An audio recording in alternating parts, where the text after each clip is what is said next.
You're watching how Leap lets copy text from ChatGPT. On the ChatGPT website, find the response you want to copy. Simply click and drag your mouse cursor to highlight the specific text.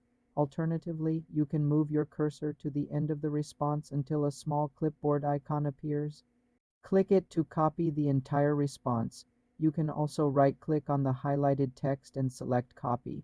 On the mobile app, press and hold on the message bubble containing the text. A menu will appear. Tap Copy Text. The text is now saved to your device's clipboard. You can then paste it into any other application, like a document or email, by pressing Ctrl+V on a computer or by tapping and selecting Paste on your phone. To copy a longer conversation, you may need to highlight sections separately for more simple computer tutorials.